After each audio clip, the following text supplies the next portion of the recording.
जनतेसाठी सदैव तत्पर आम्ही मुरुमकर, आपले शहर आपल्या बातम्या।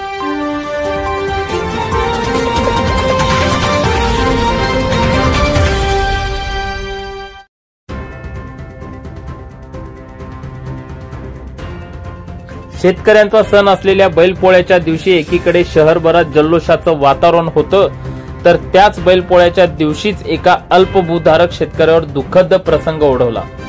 मुरुम शहरातील अयोध्या नगर भागात विजेच्या धक्क्याने म्हैस दगावल्याची घटना याच दिवशी घडली। याबाबत अधिक माहिती अशी की मुरुम शहरातील राहणारे अल्पभूधारक शेतकरी महादेव भीमराव मुळे हे दररोजच्या प्रमाणे मुरुम शहर परिसरात दिवसभर आपली म्हैस चारून संध्याकाळी घरी निघाले होते।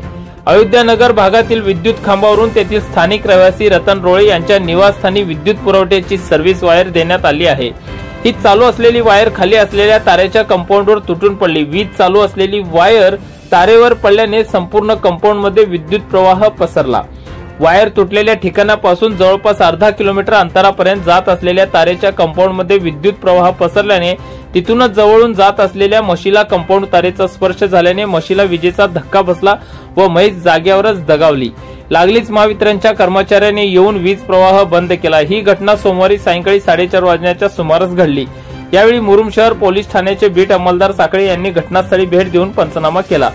गाभण म्हैस दगावल्याने या शेतकऱ्याचे जवळपास 90,000चे नुकसान झाले आहे। याबाबत दूरध्वनीवरून तलाठी यांनी संपर्क साधून पुढील कारवाई करून मदतीचे आश्वासन दिले। या प्रसंगी स्थानिक नागरिकांनी आपापल्या परीने योग्य ते सहकार्य केले।